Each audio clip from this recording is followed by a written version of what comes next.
Oh, wow. Let's do it. Oh, I feel the breeze on my ankles. We're so hot. Why are we always so hot? I don't know. Well, why did I wear a hoodie? Like, Yeah, what was why am I wearing a thinking sweater? when I was We're dumb.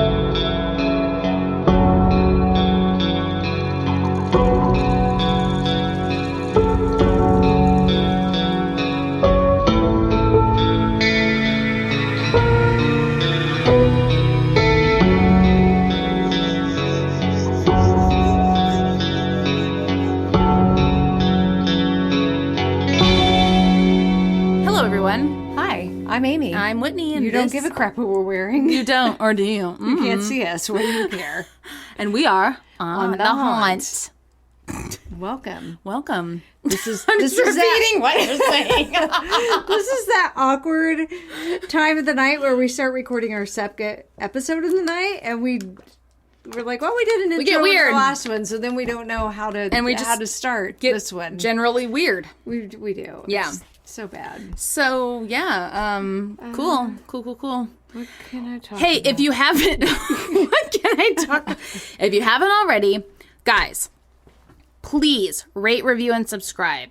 Okay, Yeah. Share our podcast. We're getting to the point now where we're going to have all of our episodes up, so there will be all 47 up soon.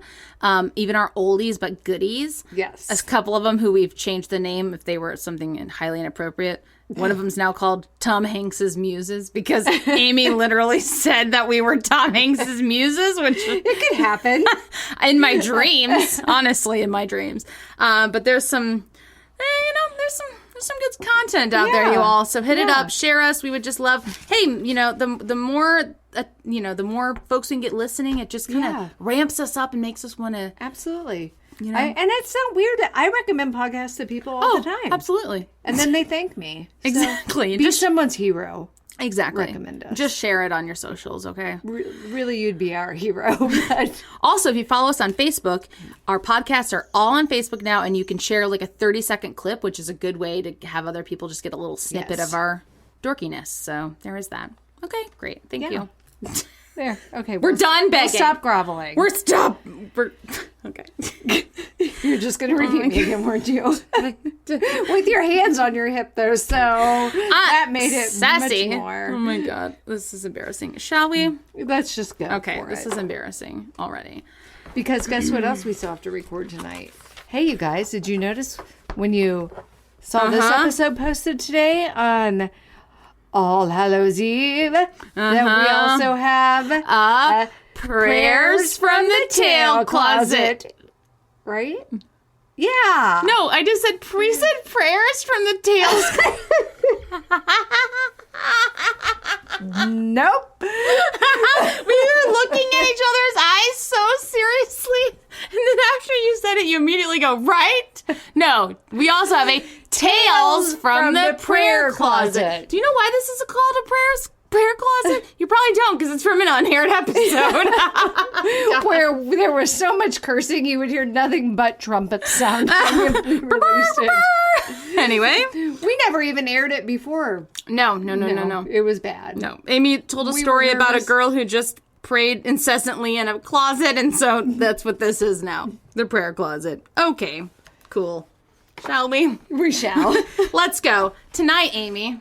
Okay. Well, I started Whitney. to do Fox Hollow Farm and then realized Amy had already done it because I'm a total Clearly, idiot. it left a real impression on her. Well, it did, because as I started to go, I was like, oh my God, I've heard this. So tonight, I am talking about Area 51. Ooh. Which, guess what? There's nothing about UFOs there. And listen, I know. Spoiler alert for this season's American Horror Story. Fast forward. Is it? Do they talk about aliens? Well, it's a double feature this season. Okay. And so then, like, the first several episodes were, like, vampiric kind of stuff.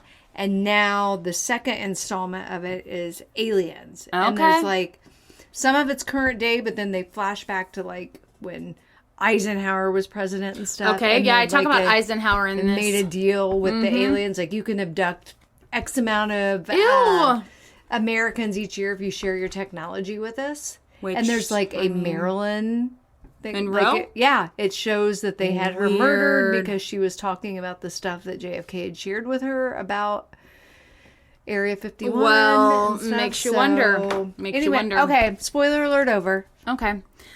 So my sources tonight are Wikipedia, Vox, BBC, CNN, CBS News, The Guardian, and Atlas Obscura. All of our faves.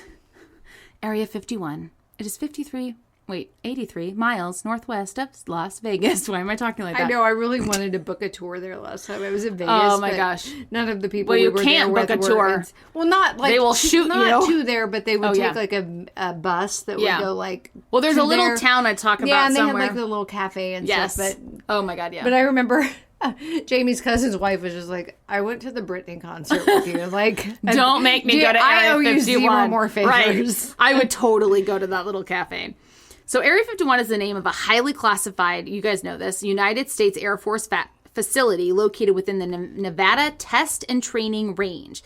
Details of the facility's operations are not made public, and the USAF, the United States Air Force, says it's an open training range, and a lot of people think it supports the development and testing of experimental aircraft and weapons systems. The United States Air Force acquired the site in 1955. It's never been declared a secret base, but everything that happens is classified as top secret or sensitive, compartmentalized information. So basically it's classified or it's top secret. Okay, I just said They're that. the same. Right. So stop lying, Air Force. Information about the history and purpose of the base was released in 2013 after a 20 There's so many numbers. This is so hard to say years, you guys. Information about the history and the purpose of the base was released in 2013 after a 2005 Freedom of Information Act request was filed. The area around Area 51 is a popular tourist area, especially the tiny town of Rachel on the extraterrestrial highway. Literally named that. Yeah. Like it's on a sign. I mean, hey, do your tourism. 100%. I mean, do what you got to do exactly to get people out there. Exactly. Tons of testing on aircrafts happens. Boring crap no one cares about. Area 51 has long had conspiracy theories and lore surrounding it due to its intense, secretive nature and connection to classified aircraft research. Yeah. Here are some theories about what goes down there. 1. Storage, examination, and reverse engineering of crashed alien spacecraft, including material allegedly recovered from Roswell. The study of the occupants and the manufacturing of aircrafts like that one. Whoa. Yeah. 2. It happens. This one's great too. Meetings or joint undertakings with extraterrestrials. Like, is there a conference room? Come on in, boys. Yeah. Take a seat. Or are they zooming? And what if the UFOs have like 20 legs or something? Like, what if your chairs don't fit them? I don't have so many questions. Well, I would think by now they've figured it out. Oh, true. They're like making special chairs. Yeah, they have accommodations. Like, here's your Beetlejuice or whatever they have drink. Their own version of like the American with Disabilities Act or whatever. Like, listen, we need we need your doorway to be at least 40 feet wide, okay, for us to walk in. 3, the development of time travel and teleportation technology. So again, these are theories of what goes down. 4, the development of exotic propulsion systems related to the Aurora program, a recon aircraft that has been deemed a myth. So the Aurora program is like this thing that this stuff gets real nerdy. I went down a few rabbit holes, and there are some people who were like, need to go outside, see some sunlight. Just go to Walmart. Yeah, just walk around. It's fine. But a lot of people think that, well, obviously a lot of people think that the United States government has like way more aircraft technology than they're even telling us, and that's where the Aurora project or program comes in. 5, activities related to a shadowy one world government or the Majestic 12 organization. I don't know what that is. I don't either, but it sounds. But one world government, I mean, that makes sense. Like, we understand what that means. Oh, wait, here's what the Majestic 12 is. I literally wrote this, too. I'm such an idiot. Majestic 12 is code name for a committee of scientists, military leaders. I almost thought that said musicians. Yeah. Sting. John Bon Jovi. We now know the secret to your beautiful skin. Beyonce. We know she's in the Illuminati and the Majestic 12. I'm talking so loud. Okay. Military leaders and government officials formed in 1947 by U.S. President Harry S. Truman, a Missourian, To facilitate recovery and investigation of alien spacecrafts, the FBI has deemed this bogus. Yeah, right. Like, we believe anything you say. No, we don't. Okay, that's why they want you what they want you to believe. What you want. I'm now the Beastie Boys. Wow, I am like changing right before Amy's eyes. It's true. Some people think that Area 51 is the home to underground facilities with transcontinental underground railroad systems. Well, that's a little much.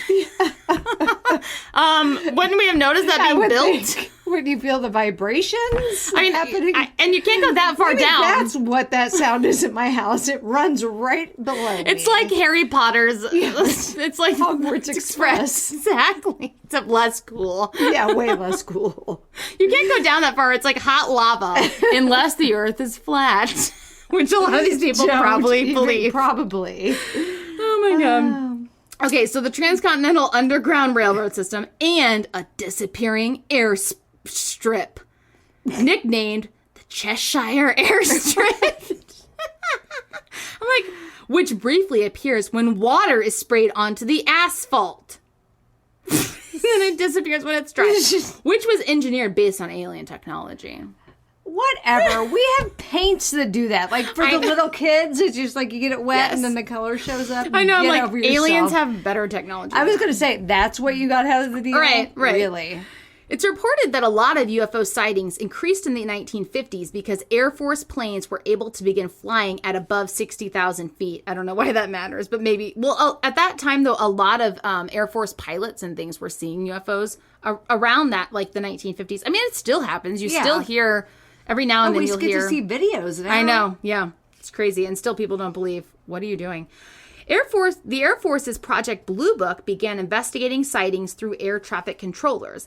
Veterans of the Air Force deny all of the theories above and did say that most operations occurred underground. Suspicious. Why are they underground? Yeah. Okay. That's all I got to contribute? Yeah. Bob Lazar. He claimed in 1989 that he had worked at Area 51's Sector 4, quotations. I don't know what that means. Which is said to be located underground, near a lake by Area 51. He claims he was contracted to work with alien spacecrafts that the government had. There's also a former mechanical engineer who claimed to be a former employee at Area 51 in the 1950s. He claims he worked on a flying disc simulator. What I would give. Yeah. You're just... It's like Dave and Buster's all day, every day. I know. Man. Which had been based on a disc originating from a crashed extraterrestrial craft used to train pilots. This guy also claimed to work with an extraterrestrial named J-Rod. Stop it. Swear to God. Who is described as a telepathic translator. Well, listen... J-Rod. You shouldn't have cheated on J-Lo. That's A-Rod. Close enough. Whatever. Yeah, well, J-Lo and A-Rod together would make... from Southern Charm. Would make J-Rod. That's right. So, yeah. But I mean, like, why are they... Did he call himself J-Rod, or did we call him that? Maybe his name was like... Sorry, don't get what the fucking... We're just going to call you J-Rod. Is that cool, man? Oh, crap. I wish I could remember. I just read a great book. I'll look it up in a minute. It's by the author who wrote The Martian. Yeah, you talked about this last time. Well, read it. It's great. And it talks about aliens. Moving on. In 2004, Dan Burisch claimed to have worked on cloning alien viruses at Area 51, also alongside J-Rod. Why would you want to clone their viruses? To make the coronavirus. Boosh! Great. Well, I mean, I don't know. Why would you? It's bizarre. And what's J-Rod? He's just like chilling down here? Like, what does he eat or breathe? Or does he sleep? There's that's all I know about J-Rod. J-Rod out. No clue. Anyone hoping to get a glimpse of Area 51 will be disappointed because local authorities won't let anyone near the site.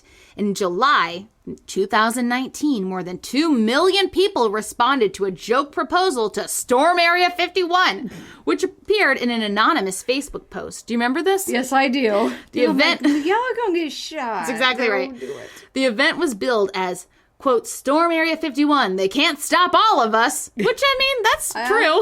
I appreciate where they're going for. The military has some pretty powerful weapons. That is true. They could mow you down pretty easily, like nuclear weapons, which they allegedly test here as well. I think that's actually proven. Okay, so it was scheduled for September 20th. So instead, they stormed the Capitol building. Oh, Jesus Christ. Plan B. Yes. Equally as dumb. 2 music festivals in rural Nevada were organized to cash in on this popularity. Fire Festival, just JK. Anyway, one's called Alien Stock, and the other was called Storm Area 51 Base Camp.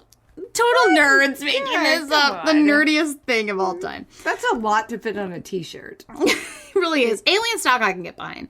Between 1,500 and 3,000 people showed up to festivals, while over 150 people journeyed to the gates of Area 51. So not quite the, 2 million. Right. But 150 people went to Area 51. That was... Nobody stormed Area 51, but they did drive up and kind of looked and then left. They ding-dong ditched them. I did. Oh my God. Pickup driving guards patrol the perimeter with guns? M16s. I don't know what that is. A gun. And are allowed to shoot anyone who does not halt If they don't stop, they're going to shoot you. Like, they have permission to shoot anyone. That's like a law. Yeah. On any military base? I think or just, so, yeah. Okay. But I don't know. Why are you asking? I love it. You're You just say things with such certainty. Sorry, my upper lip is sweating idea. so bad, and you're so intense. You're like, yeah, duh. It's a freaking law. idiot. Would you like me to You pull out your book of laws. 1A.264. That little shape that means, like, what does it mean? You know what I'm talking about? Oh, God. Statute. You know what? Okay. No. Justice? No. There's like a symbol that means statute. Oh, statute. I thought you said statue. I'm like the blindfolded lady. Oh, God. Yeah. Or whatever she is. Those things. Like on Judge... Scales. Like on Judge Judy. Wow. Moving on. I'm going to ask Nina. I'll ask Nina about statutes because I'm pretty sure that's Anyway, moving on. Okay, so they shoot people. You can buy high-resolution aerial photos from private Russian firms of Area 51. Oh, great. Which is alarming. Yes. So that's all I can find about Area 51. Okay. So now we're going to talk about Roswell. Woo woo. Because they go hand in hand. They do. On July 8th, 1947, the Roswell Army Airfield issued a press release stating that they had recovered a quote-unquote flying disc. So the actual Army issued a press release from a ranch near Roswell. We're just going to get ahead of this. Right.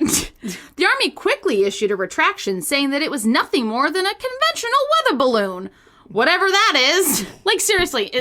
This is the 40s, so it's like maybe they didn't have anything better, but like, what the hell is a weather balloon, honestly? It literally looks like I looked up pictures. Like a Jiffy Pop.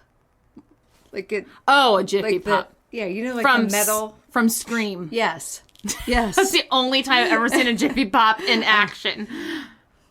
I used to eat Jiffy Pop as a child. I imagine it's tasty. It was amazing. Yeah. You have to have a gas stove, though. Yeah. You can't be doing that. Microwave popcorn's electric stove?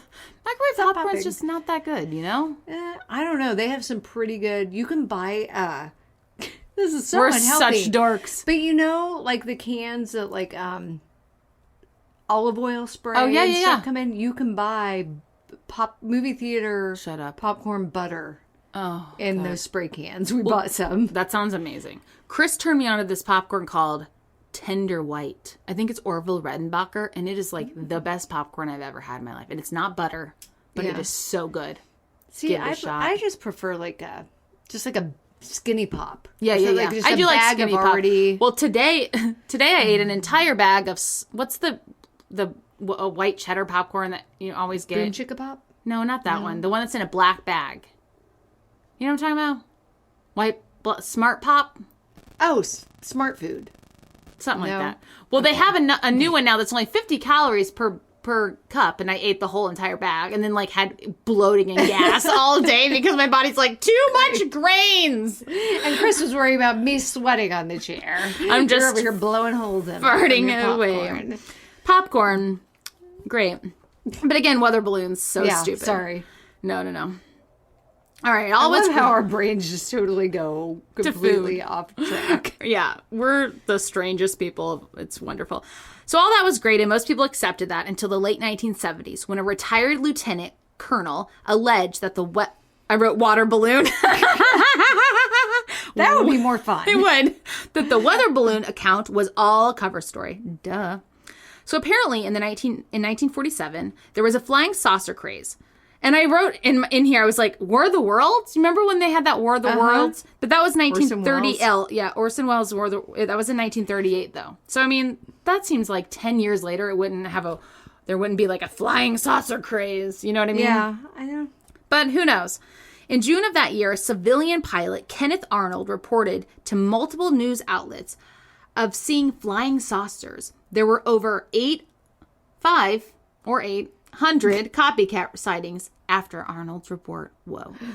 So in late June and early July, the timeline's fuzzy, William Mack Brazel, a ranch foreman, noticed clusters of debris on the ranch. So this is this is Roswell. We're at like Roswell before they, the debris. On the ranch he was working at, which is 30 miles, 50 kilometers, Samantha, outside Roswell. Around July 6th, Mack reported this discovery to Sheriff Wilcox in Roswell. Wilcox called the RAAF, the Roswell Army Airfield, intelligence officer Major Jesse Marcel. Do you think, sidebar, Samantha, she lives in New Zealand. Do people in New Zealand know about Roswell, or is it just us? You know what I mean? I don't know. Because it's infamous here. Sam, we need answers. Yeah, when I think UFOs, I immediately think Roswell. Yeah. And I immediately think Area 51. I don't know. I don't know either. Question. Maybe other countries have that thing there. Yeah, and I couldn't tell you what they are. Yeah, because we're self-centered Americans. Is what we do. Sam, help us.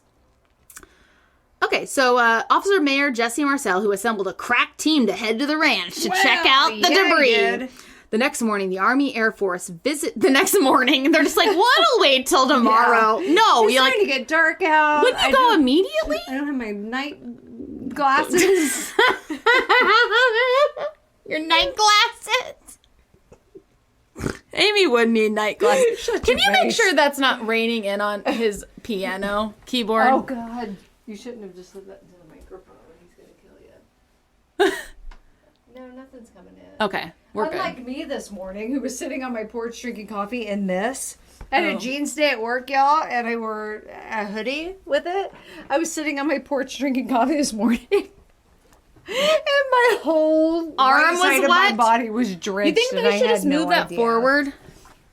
Gently move sorry, everyone. We're gently moving Chris's keyboard forward because he has all kinds of... Chris is a musician, in case you didn't know. And, okay, perfect. Okay, great. Anyway, back to aliens. So the crack team. So the next morning, because it can obviously wait, extraterrestrials can wait... Mm-hmm. The Army Air Force visited the debris and took some back to Roswell, and then took it to Fort Worth, which is very strange. Then on July 8th, the press release was issued.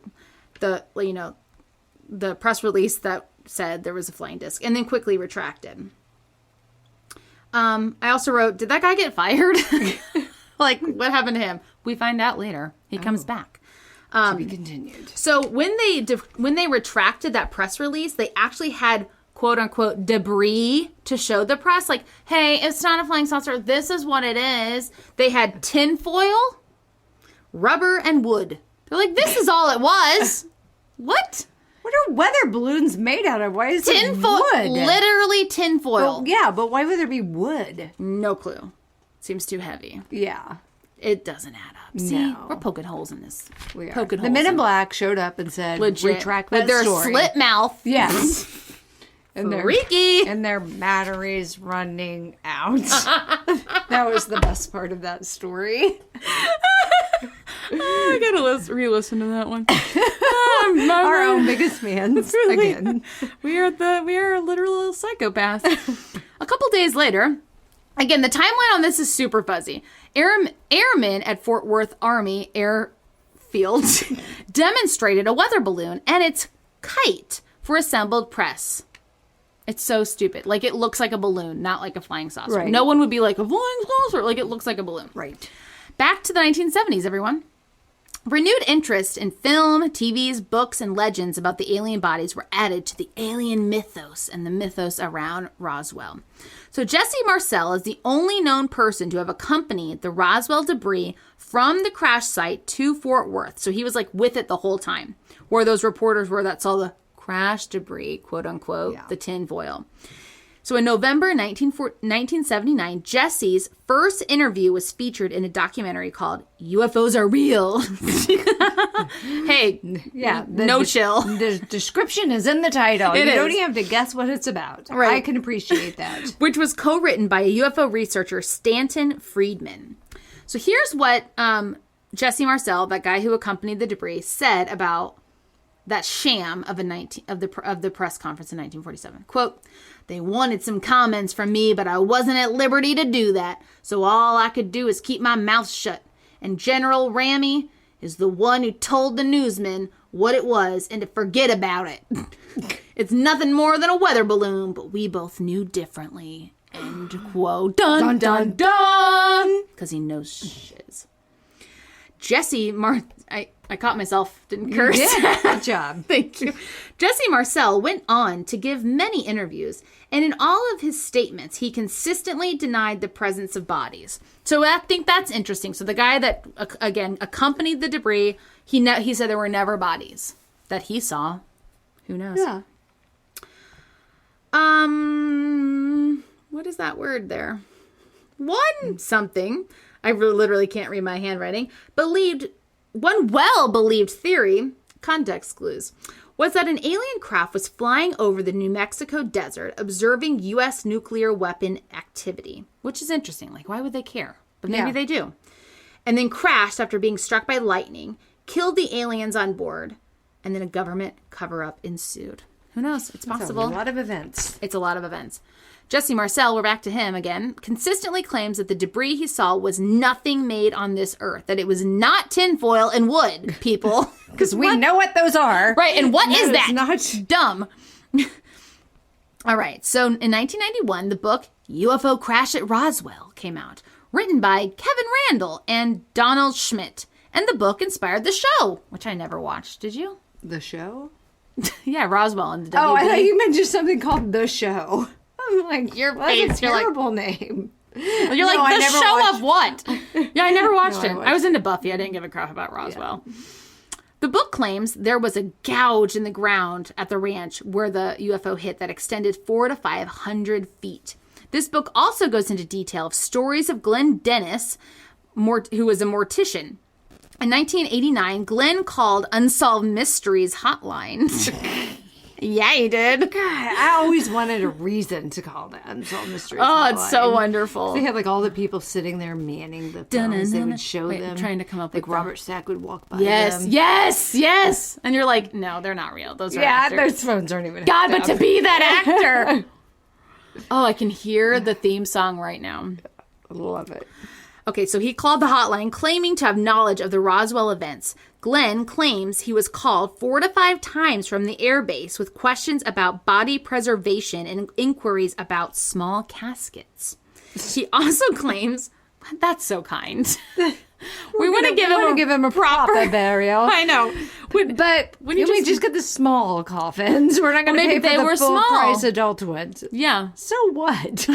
I don't know. Why wouldn't they the military? You can't build something? That's exactly what I was thinking. Why wouldn't they just build a box? Be resourceful. Right. So you don't have to talk to anybody. And you don't have a doctor you can call to talk about. Can you imagine? Preservation? What kind of deal can you give me? If right. Hey, just have a hypothetical. Coffins. It's a hypothetical question. How many tiny coffins do you have on hand? Umbrella that says the name of your home. You throw something to sweeten the deal for me, man. Sweeten it. I thought you were going to say, can I get some sort of like a buy one, get two free situation? Or that'd be great. All right, so Dennis again, or Glenn the mortician, also claims that a local nurse told him that she had witnessed an alien autopsy. Ooh. In September 1991, Glenn Dennis, again, that guy, and a former Roswell Air Force Public Affairs officer, Walter Haupt, and Max Littell, a real estate agent.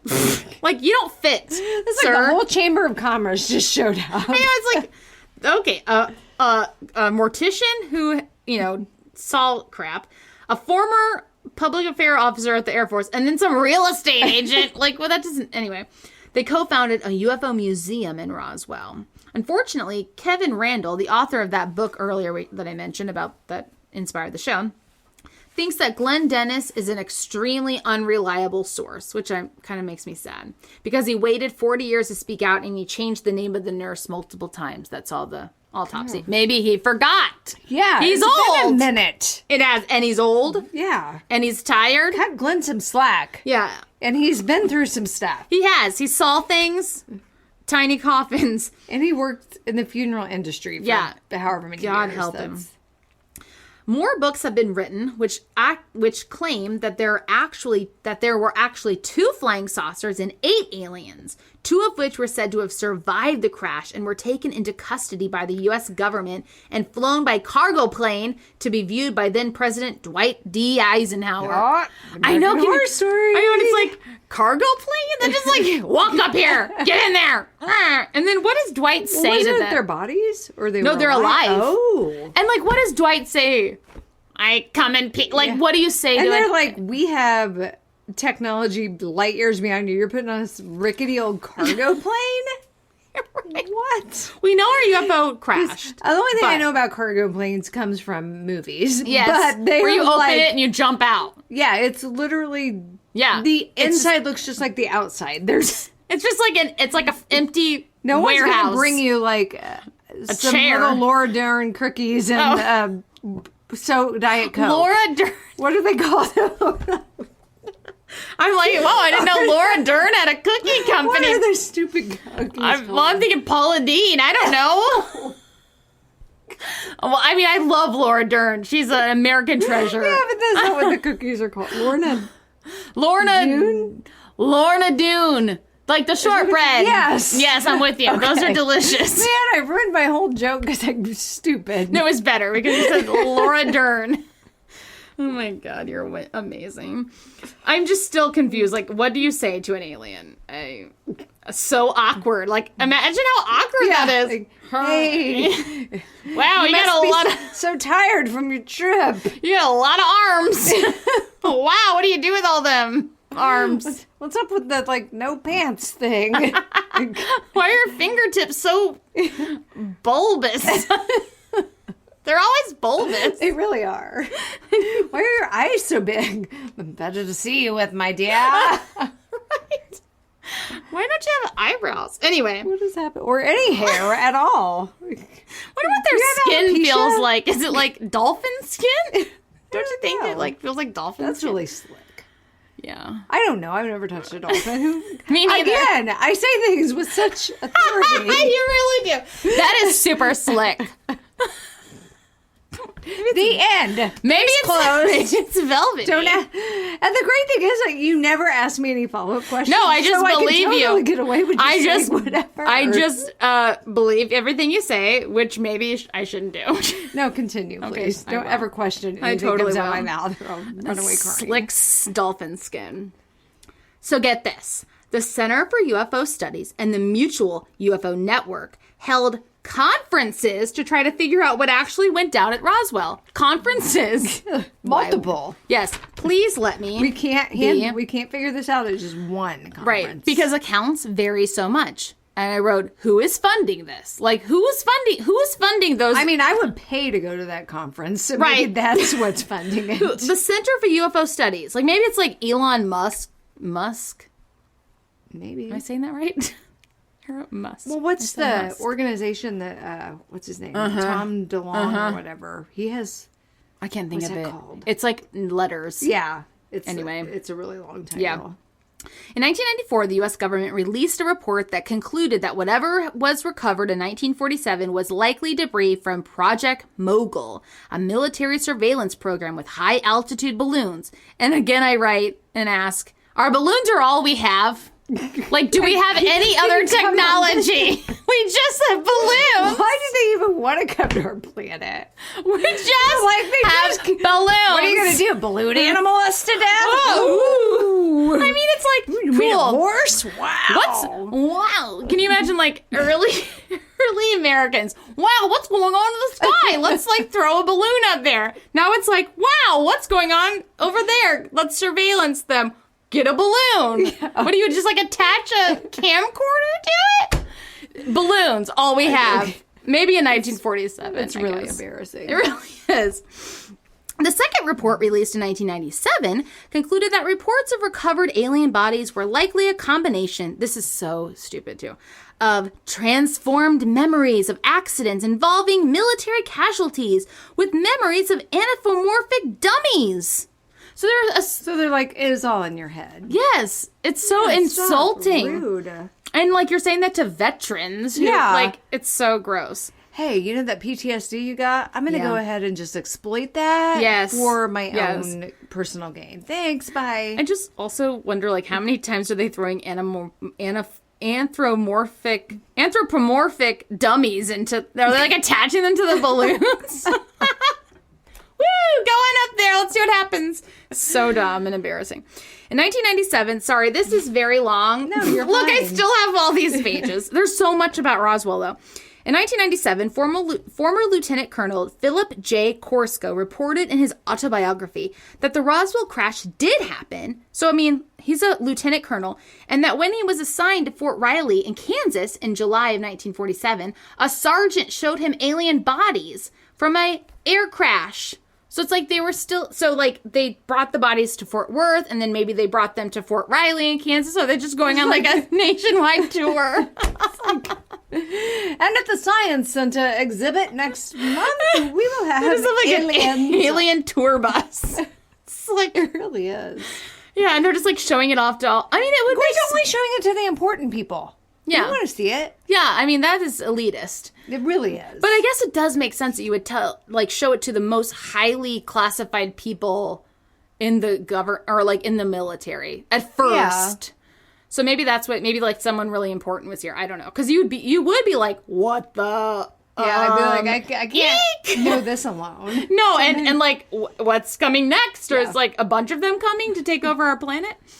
So that Lieutenant Colonel claims that he was also part of a project to reverse engineer recovered crash debris. Some people think he based these accounts on Terminator 2, though, because it's like very similar to the movie. I watched Terminator and I wrote, 2. I wrote, never seen it, never seen Terminator 1. Don't care. Sarah Connor. Is he an alien? I thought he was a robot. He's like a cyborg. Is that an alien robot? Yeah. Okay. So it's like, okay, former Lieutenant Colonel Philip J. Corsko, either you're telling the truth or you literally wrote this from Terminator, which is so embarrassing because oh my God. Americans are so embarrassing. No one will know. No one will know if I write this. No one watched it. No. I'm one of 3 people in the whole country that watched this movie. No one will know. No one's going to make the connections. Yeah, it's totally fine.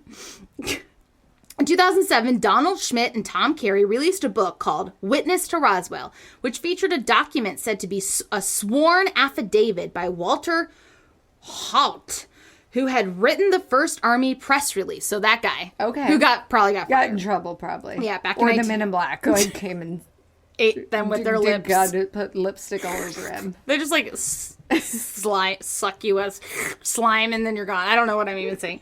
Okay, so he first wrote that press release. The document said not to open until after he died, which I think is very interesting because it's like maybe he signed an NDA. That would be, don't ever give me something that says that. No, I won't be able to resist. Open it. Absolutely. And then take like painstakingly difficult, to not let the other person know, like try to reseal it. Oh, to make it look like I hadn't opened it. But it makes you wonder though if he's like, dude, don't open this until after I die for real because or they will kill me. Yeah, And it is said that it's said to include descriptions of the crash and alien bodies. So then I kind of went down this rabbit hole about presidents who say all kinds of things about Area 51 and Roswell, right? So a lot of presidents say that right when they become president, that's what they want to know first, because they have secret, they have they can know things or whatever. So President Obama has said things, Bill Clinton, Donald Trump. His quote literally is you wish you could, I'm paraphrasing, but it's like, you wish you could know because it's very interesting. Yeah. Alluding. Did he have like a press release? It's like, I'm going to tell you everything. And then all of a sudden he's like, there's nothing. Yeah. I'm like, but he alludes to acting like he knows all this stuff and you don't. It's just like gross. They didn't even tell him. No, of course not. They're like, whatever you do, do not tell him. This stuff in this room, don't let it out. This is like the wizard. This stays behind the curtain. Yes. He's like a puppet. We're just gonna. He's Dorothy. He cannot go back. No, it's. Oh my god. Oh no, that's all. Because here's my next story. Oh hey. The end. Nice job. That was a good one. I'm so sweaty. I'm glad yours was good because mine sucks. But that's no, okay. I just really. I'm so hot, you all. Aliens. I'm so hot. Right. Aliens really get me going. I realize this looks really thick, but I crossed a bunch of stuff. Oh no, you're totally fine. I don't know, or did I cross anything out? Anyways, I'm talking about automatic writing. Oh, okay. So this is straight from Wikipedia for a hot minute. Yes. Automatic writing, also called psychography, is a claimed psychic ability allowing a person to produce written words without consciously writing. Scientists and skeptics consider automatic writing to be the result of ideomotor effect, and even proponents of automatic writing admit it has been the source of innumerable causes of self-delusion. Automatic writing is not the same thing as free writing. Well, thank duh. you, Wikipedia. God. Hey, we're all going to free write in our journals That's exactly now. what I was thinking. Like junior high or whatever. And you're just like, automatic writing. Everyone's in a trance. I love watching psychic shows though, where that's how they communicate with spirits. The Hollywood psychic guy. Yes, he Hollywood does that. Medium. Yeah, he does that, doesn't he? Henry. Yes, I should watch. Is that a TV show? Except his is never really words; it's more just scribbles. That's weird. Like, what is it doing? It is almost like channeling him. Just the motion of the scribbling, I think, so is channeling something though for him. There might be some words, but John Edward, was that his name? I feel like he always wrote actual words, but I don't know. And that one chick that's blonde, Laura. I have a couple of her books actually. Laura. Anyway, I'm pretty sure she writes stuff too. Okay. Anyway, doesn't matter. That's cool. So spirit writing, later called Fuji. Not to be confused with the apple. Or the water. Which means planchette writing. Has a long tradition in China where messages from various deities and spirits were received by mediums since the Song dynasty. In the 19th century, messages received through spirit writing led to the foundation of several Chinese salvationist religions. Interesting. The spread of Chinese culture techniques such as printing and painting introduced the influence of spirit writing practiced by Japanese monks who were said to communicate with an ancient Taoist sage with creation of the Kung Fu system. What? None of that makes any sense I don't to either. me. Like, I won't the insult. spirits told me to wax on, wax off. Right. Kyle took karate as a kid, and his dad actually is really good at karate, and I don't know what belt he is, but whatever. So the other night, Kyle was trying to teach Rory. He's like, do kata one. And she's like, hi! And it's just ridiculous and embarrassing. And why am I telling this story? I do love the reboot of the Karate Kid. Oh, Kyle loved it. Cobra Kai. Yeah, he loved amazing. In the West, an early example of the practice is the 16th century Enochian language, allegedly dictated to John Dee and Edward Kelly by Enochian angels and integral to the practice of the Enochian magic. The language is said to be extremely detailed and complex with its own grammar and rules. Dee also claimed that the instruction included information regarding the elixir of life in the ruins of Glastonbury Abbey. Get me that. Yeah. Or maybe not. No, probably not. I changed my mind. I don't want any elixir. I'm good. No. I'll just stick with my Diet Coke over here. Yeah, and I don't want to live forever. Yikes. No. Parapsychologist William Fletcher Barrett wrote that automatic messages may take place either by the writer passively holding a pencil on a sheet of paper or by the planchette or by a Ouija board. Yikes. In spiritualism, spirits are claimed to take control of the hand of the medium to write messages, letters, and even entire books. God, that'd be forever. Oh my! So it's really very much So in that regard, it's very much like a Ouija board. Yes. Because you're just like, okay, come into me and use my hand. Yeah, give me... Because I was, for a second, just thinking like, oh, that's cool. Maybe I should, like... Does it tell you how to do it? And then now I'm like, never mind. Oh, it does. I've got the steps. Because I'm kind of interested, though. We like, won't do it, obviously, but I do have the steps. Well, no, because I don't want to invite something in my body. We're way too chicken. Yeah. We try to talk like we're big on here. We're not. The biggest wusses on the planet. Truth. Automatic writing can happen in a trance or waking state. Just walking in a trance. Let me write on the wall here. Some psychical researchers, such as Thompson J. Hudson, have claimed no spirits are involved in automatic writing, and the subconscious mind is the explanation. That's still interesting, because the subconscious mind is something else. Paranormal investigator Harry Price exposed the supposed automatic writing in the Borley Rectory as the wall scrawling of a housewife attempting to hide an extramarital affair. Didn't we? I did that. Yeah. I didn't talk about that, though. A prominent alleged example of automatic writing is the Brattleboro Hoax. When Charles Dickens died in 1870, he left The Mystery of Edwin Drood unfinished. According to the itinerant printer T.P. James, this angered Dickens' spirit so much that he channeled the rest of the novel through James's hand. This is supposed to have begun on Christmas Eve, 1872, and continued in thrice weekly sessions until completion. Thrice means I know, 3. but like, how did you know when to go in like for the session?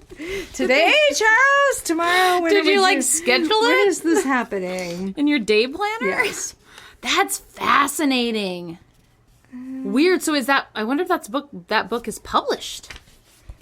You know? I don't know. I think I'm going to move away from Wikipedia for a minute. I can always go back there. Yes, you totally can. How does one practice automatic writing? How, indeed. 1, find a quiet spot without distractions. Hey, well, that rules out my house. You should issue a warning.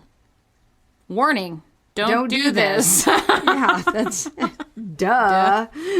Well, you never know. 2, sit at a table or desk where you'll be comfortable with paper and pen or pencil.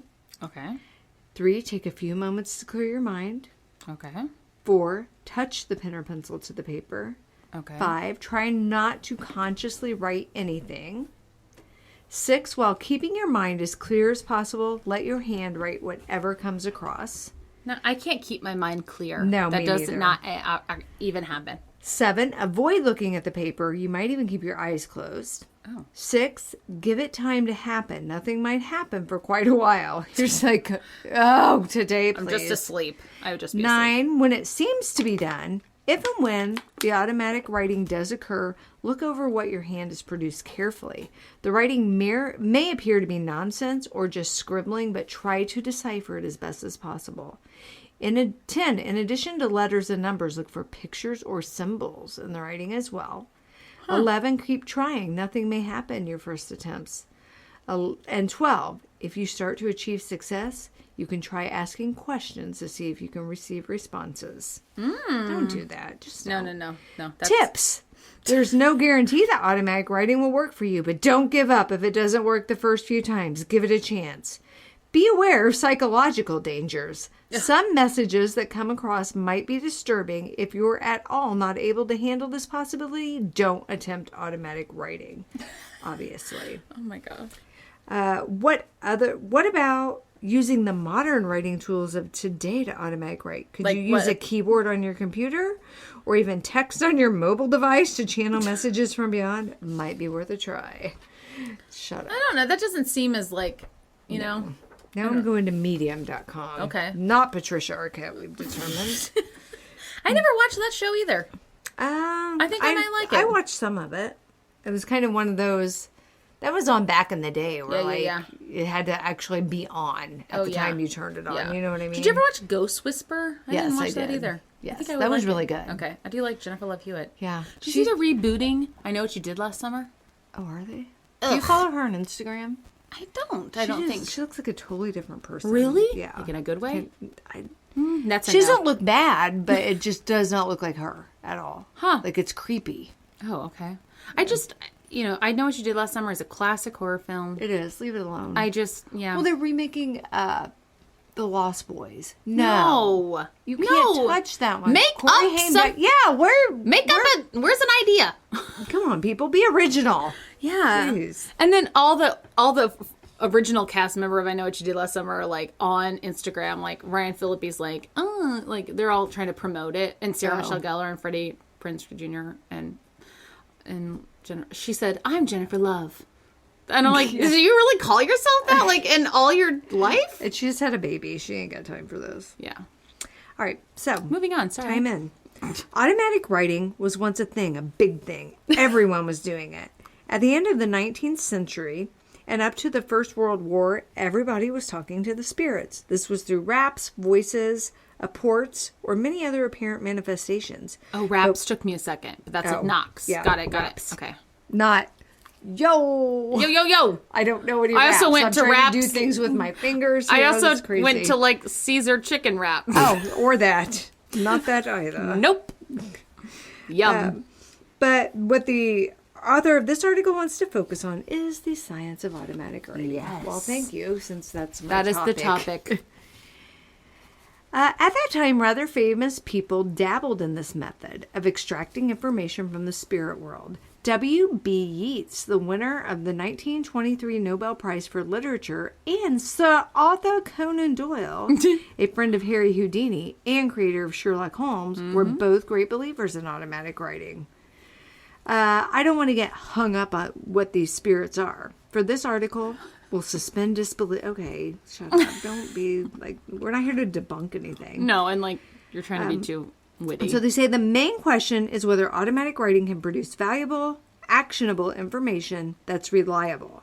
Then automatic writing will become a useful tool for all sorts of research. What is this? I don't know. It's blurred out. Blurred out photo.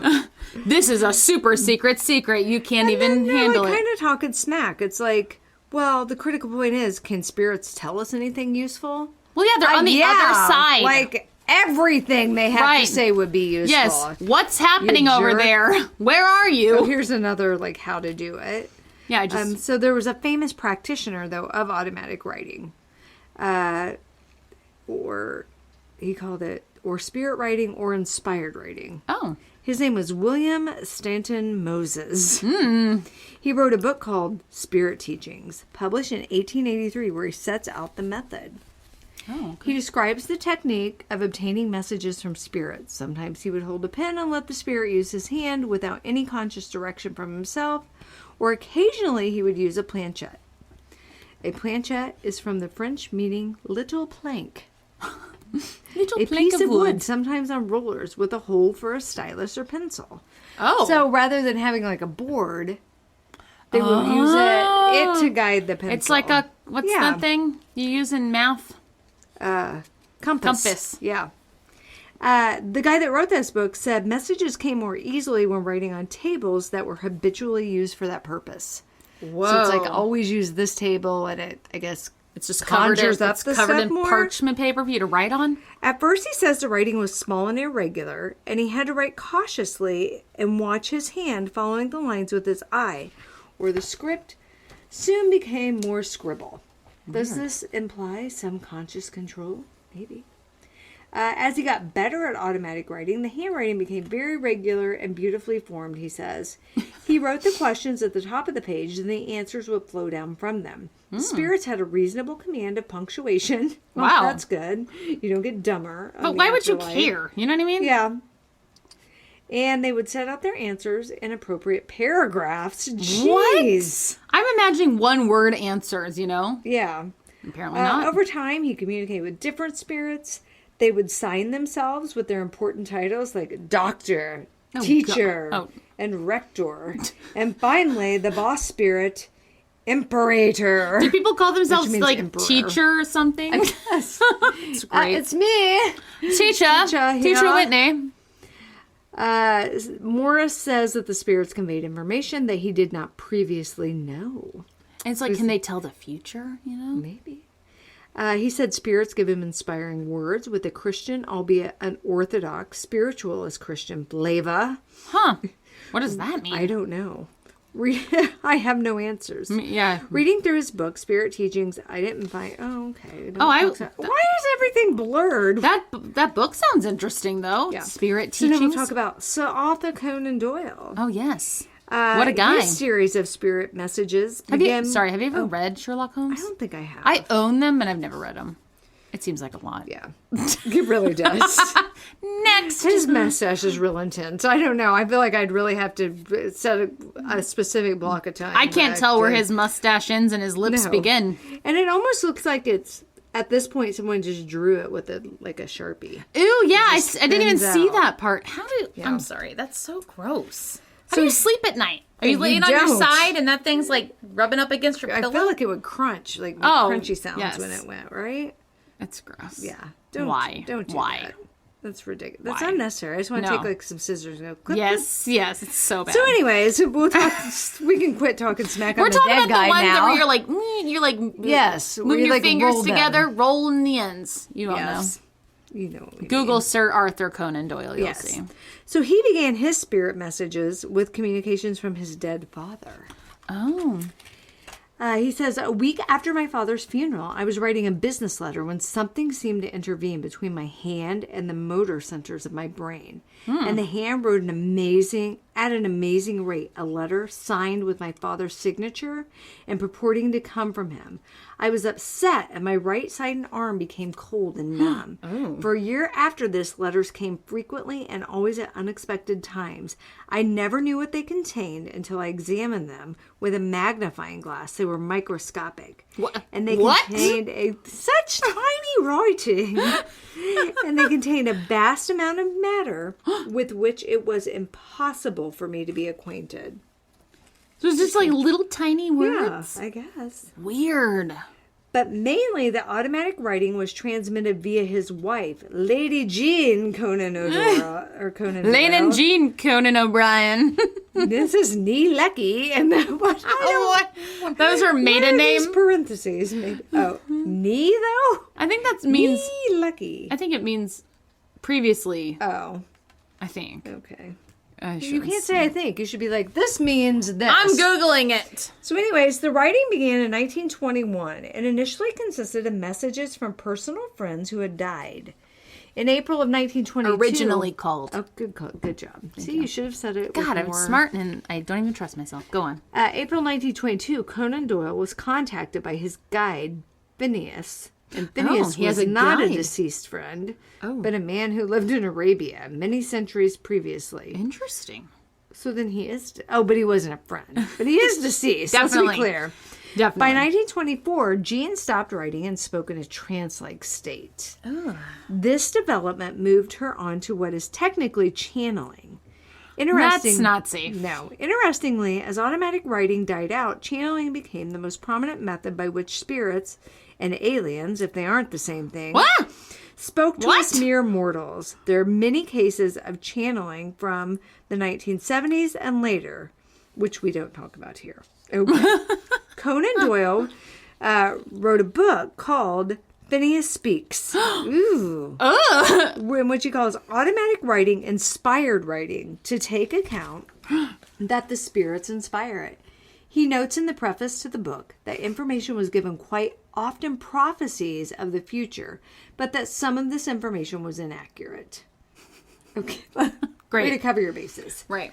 Conan Doyle was quite convinced that his wife wrote information produced was not within her previous knowledge or awareness. One example of this was when a spirit mentioned an Italian who played cricket who had just died. Conan Doyle says the name was difficult to read, but ended in the letters C-I-N-I. Conan Doyle was doubtful about the snippet from the spirit world, as he didn't know any Italians who could play cricket. Well, you know all the Italians. Right, and is that... And all the history of the world. Cricket not an Italian... Like, they don't play that in Italy? I don't know. I don't know, but they can, right? Right, yeah. They can just hop on over to jolly old England and play it. It's not that far away. No.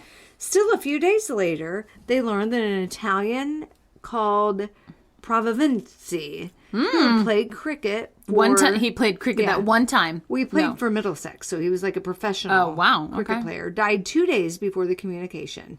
None present were aware they knew this. This might be some slight evidence that the information did not originate in Jean's subconscious. However, other explanations exist. For instance, she heard someone mention it. Oh my God. Yeah, well, that's possible. Conan Doyle was clear that the spirits were not omniscient, and he says that they can be wrong as much as we can be wrong. They can be wrong as much as they can be. And really? I don't believe that. No. Because they're on the other side. And why would they even bother passing along a message if it's not right? Yeah. Reading through Phineas Speaks, the author of this said that they noticed that most of the spirits that came to Conan Doyle during these sessions write in Christian terms in line with Conan Doyle's Christian spiritualist beliefs. For example, they say the day will soon come when every knee in the world shall bend to Christ, and that hasn't happened yet. Whoa, calm down now. Let's not... Whoa. I don't like where you're going with this. We're going to move on. So now let's talk about William Butler Yeats, shall we? We shall. I don't know what's happening here. Yeats, the famous Irish poet, who also a renowned member of the Hermetic Order of the Golden Dawn. Wow. I don't know what that is, but it sounds really cool. It does. And interested in mythology, gods, spirits, and ghosts all of his life. Oh. Okay, we feel that. Mm-hmm. He married a much younger woman, Georgina Hyde Lees, whom he called George. Oh. She was 25 and he was 52. Oh. Well, she's whatever. of a consenting age. Yeah, so. And I shouldn't be judgmental. That is rude. Yeah. Love is love. It doesn't matter. That's right. But don't call her George. No, don't call her George. How about Georgie? Let's stop there. Georgie would be cuter, at least. They were both members of the Golden Dawn. Still don't know what that is. Yeah. And she had a reputation for being psychic. Oh, a reputation for it. Well, I have a reputation for really loving those. Yes. Little Debbie cakes that are shaped like a Christmas tree. Did you see they're making a Christmas tree cake ice cream? I did, because I've been tagged in it at least 3 times on Facebook. I thought of you when I saw that on Yahoo Many people News. did. It's quite embarrassing. I didn't tag you. I just thought I know. of you. How is that my, thing? Well, mine is always, I had a student come up to me, they're like, oh, I thought of you with this. And it's like all these Chucky dolls. I'm like, what? I'm that person just for everyone. Great. Yes. So, only days after their wedding in October of 1917 at Ashdown Forest Hotel, Georgina, or George, as he insists on calling her, because it gave him more opportunity for rhymes. What? Started producing automatic writing. George. I got nothing that rhymes with that. Gorge.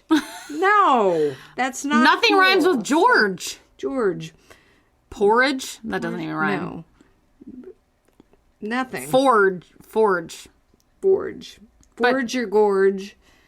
But forge, what does that even mean? I'm thinking of forage, which does not I don't rhyme. know. Anyway. Forge ahead. Oh, yeah. Is right. Okay. One anyways, rhyme. Wow, whatever. great. He's a liar. Yeah, and call her what she would like to be called, actually. In the end, there were 4,000 pages of this writing. Oh my gosh. Jeez, that's a lot. Whereas Conan Doyle's material was very Christian and spiritualistic tone, Yeats' spirits delivered messages in line with the occult and magical worldview that Yeats was interested in. This disparity suggests arguments both for and against the truth of spirit communications. However, the lack of consistency doesn't prove anything.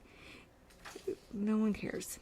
That is interesting, though, that it kind of went with whatever their beliefs were. Yes. Maybe they channel a spirit that aligns with them. Maybe they do. Maybe someone's like, okay, these are my people. Yeah, I'm going to them.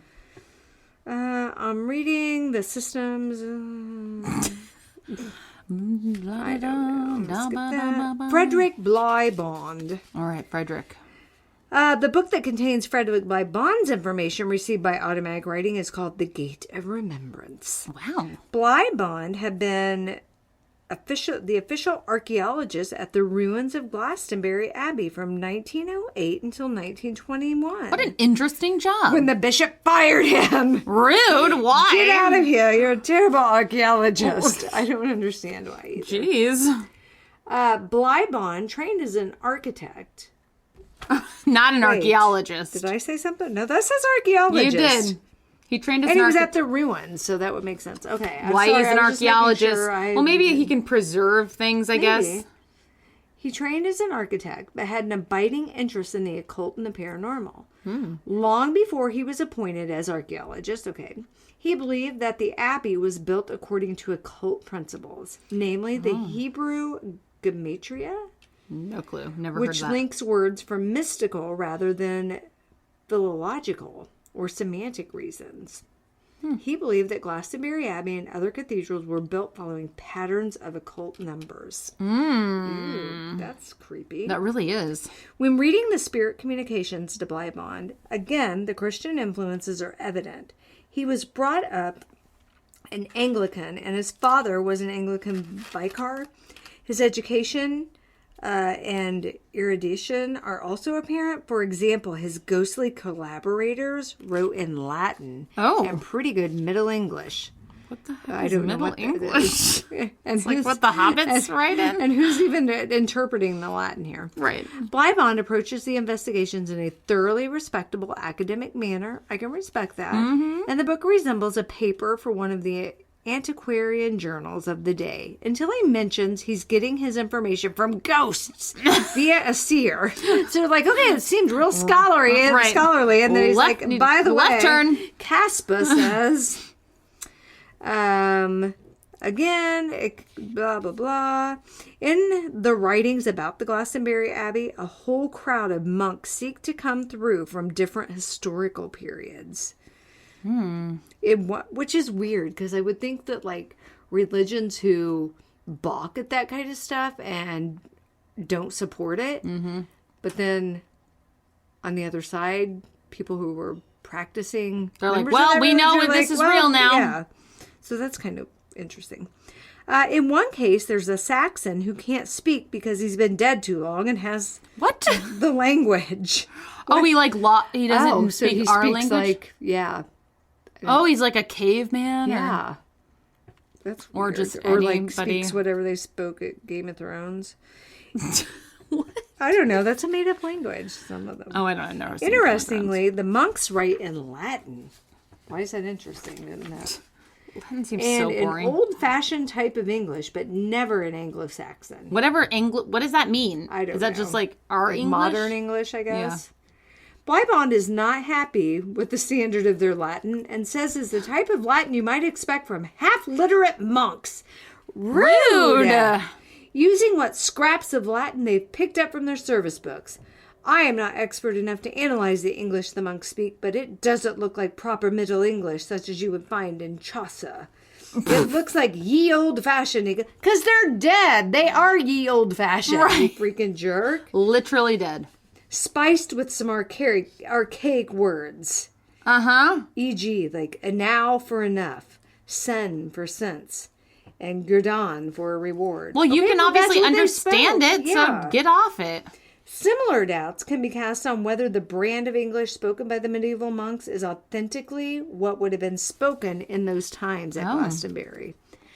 Bleibond is most rigorous in his method. He's clear that the information gleaned from the monks enabled him to find previously unknown archaeological structures. That's interesting. His claim, therefore, is that by using psychological methods, he was able to obtain objectively verifiable evidence. So he's like, look, here's I found this room.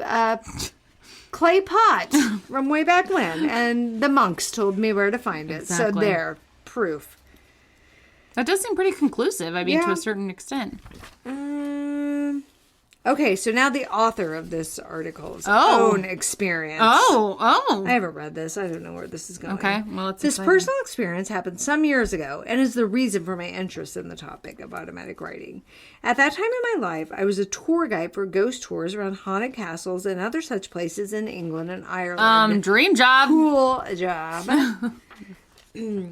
There was a place not too far from me, very historic and very haunted, called Dalston Hall.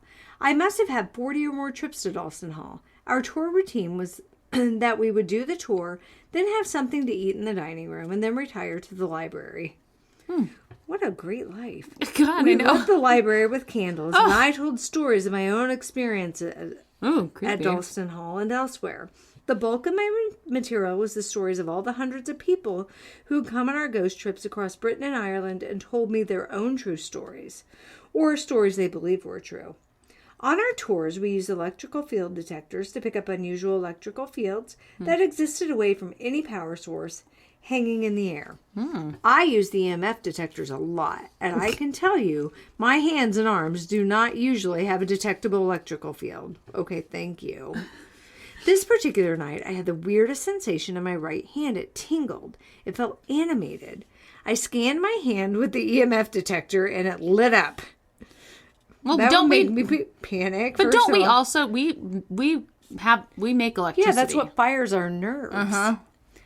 This isn't usual and indicates an electrical field. I had the intuition that my hand wanted to write. I'd never done anything like that before, but I picked up a pencil and out came this elaborate copper plate. Are you just like, it wants to write? I can just feel it. I have no control. It's like whatsoever. Thing. Yes, exactly. Or what's that movie where like the guy gets the serial killer's hand and like a hand transplant? Oh my God, yes. Oh, what a piece of trash movie that one was. I'd never done anything like that before, but I picked up a pencil and out came this elaborate copperplate writing saying that John Dalston was there. We asked his name and his dates of birth and marriage. I forget exactly when, but it was the early 1600s. We didn't get much sense out of him, but he said he'd married an Irish Catholic woman, which would have been extraordinary for an English nobleman in those times. Oh, gosh. After the writing had finished, I went into the bar, and the bar staff said, "Have you seen a ghost? You're white." I don't know, but I think I just wrote for one. After that, I regularly tried to contact John Dalston at Dalston Hall. He came through, but he didn't have much to say for himself. I was also visited by George Dalston, who had different handwriting. Again, he was also pretty thin as a personality. What? But on the next visit to Dalston Hall... What an insult! Yeah, I tried to get it. Unexpectedly, a different script appeared on the paper, but still different to mine. It wrote, "Love." I thought that this was nice, and it persisted and wrote, "You are a well-loved fellow." It struck me as quite an archaic phrasing, so I asked it who it was, and it said, "Rebecca Goffrey." Oh, Rebecca! Yeah. Look at you flirting from the afterlife. I know. Where do you think this is going to go? Yeah. I don't know, but I'm just going to throw my best lines out there. Right. I asked Rebecca who she was, and she said, "Your wife." What? Whoa, Rebecca. Pump the whoa. brakes. Not on the first date. You cannot mention marriage. No. Now, it so happens I was married at the time, so I made some wisecrack, which she ignored. I asked what my name was, and she said, "Davy Goffrey." She said I was a watcher for the king. I still have no idea what that means. No, yeah, really. Rebecca said we had a child, and that my father was a rope maker called John. What? That's a job? Just making rope all day? Is there that much of a demand for rope? How the hell do you make rope? I feel like his hands are so sore. Yeah, and you're just like braiding Yes. kind of. Wow. Job. Oh my, your back is just breaking. Yes. Your hands are bleeding. It's a terrible. Hopefully they had gloves at the time. I would hope so. Oh my God. Our son was named John too. I asked her when and where we were married, and she said Tuesday, July 14th, 1714 at St. Catherine's Church in London. When I managed to look it all up, I saw that July 17th, 1714 wasn't a Tuesday. However, she wrote Catherine with a K, not the more usual C. I didn't remark on the spelling at the time, though now it seems more significant. Interesting, because Catherine with a K is more popular here. Don't you think? Oh, maybe not. I don't know. Older Catherines, though, as a C. For sure. The name Goffrey exists. I haven't previously heard of it. And there are several in the London phone book. But, okay, you looked in the Well, phone it's book. a multi-million people in that city. And then probably every name under the sun is in the London phone book. True. Yes. I also looked up churches in London. There's no St. Catherine's. I'm sorry, is it every person in London?